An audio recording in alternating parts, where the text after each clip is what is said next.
Hello friends, क्या आप जानते हैं कि गंगा मैया का जन्म कैसे हुआ और कैसे हुआ इनका मनुष्य से विवाह। माँ गंगा का जन्म वैशाख शुक्ल सप्तमी के दिन माना जाता है। पुराणों में देवी गंगा के जन्म की कई कथाएं मिलती हैं। साथ ही इनमें गंगा के स्वर्ग से पृथ्वी पर आने का रहस्य भी बताया गया है। यही नहीं, देवी गंगा के मनुष्य रूप में प्रेम की भी अत्यंत रोचक कथा मिलती है, जो यह दर्शाती है कि गंगा की अविरल धार न केवल तन मन को पवित्र करती है, बल्कि यह प्रेम का संचार भी करती है। तो आइए जानते हैं क्या है माँ गंगा के जन्म की कथा और कैसे हुआ इनका मनुष्य से विवाह। वामन पुराण के अनुसार जब भगवान विष्णु ने वामन रूप में अपना एक पैर आकाश की ओर उठाया, तब ब्रह्मा जी ने भगवान विष्णु के चरण धोकर जल को अपने कमंडल में भर लिया। इस जल के तेज से ब्रह्मा जी के कमंडल में गंगा का जन्म हुआ। ब्रह्मा जी ने गंगा हिमालय को सौंप दिया।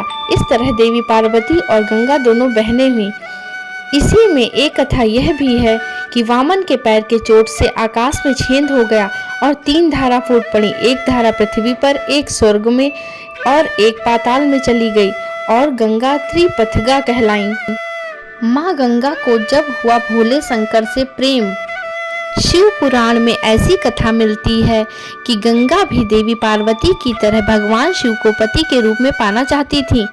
देवी पार्वती नहीं चाहती थी कि गंगा उनकी सौतन बने, फिर भी गंगा ने भगवान शिव की घोर तपस्या की। इनकी तपस्या से प्रसन्न होकर भगवान शिव ने इन्हें अपने साथ रखने का वरदान दे दिया।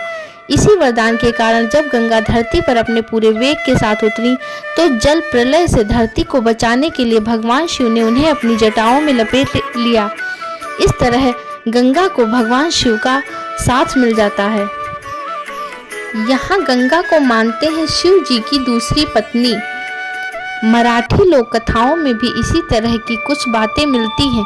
यहाँ गंगा को भगवान शिव की दूसरी पत्नी बताया जाता है।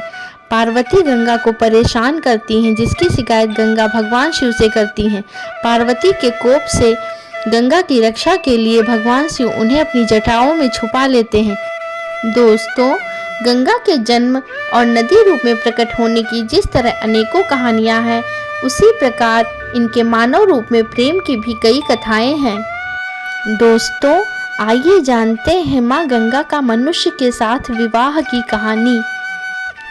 ब्रह्मा जी के शाप के कारण गंगा नदी रूप में धरती पर आई और दूसरी ओर महाभीष को हस्तिनापुर के राजा शांतनु के रूप में जन्म लेना पड़ा। एक बार शिकार खेलते हुए शांतनु जब गंगा तट पर पहुंचे, तो गंगा मानवीय रूप धारण कर शांतनु के पास आई और दोनों में प्रेम हो गया। शांतनु और गंगा की 8 संतानें हुई, जिनमें 7 को गंगा ने अपने हाथों से जल समाधि दे दी और 8वीं संतान के रूप में देवव्रत भीष्म का जन्म हुआ। लेकिन देवव्रत को गंगा जल समाधि नहीं दे पाई। कहते हैं कि गंगा के 8 संतान वसु थे, जिन्हें शाप मुक्त करने के लिए गंगा इन्हें जल समाधि दे रही थी।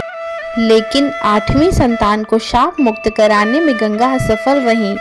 दोस्तों, अगर आपको गंगा मैया से जुड़ी बातें जानकर अच्छा लगा, तो हमारे चैनल को लाइक, शेयर एंड सब्सक्राइब जरूर कीजिएगा और कमेंट बॉक्स में जय गंगा मैया लिखना ना भूलें। मिलते हैं अगले वीडियो में कुछ नई रोचक कहानी के साथ। धन्यवाद दोस्तों।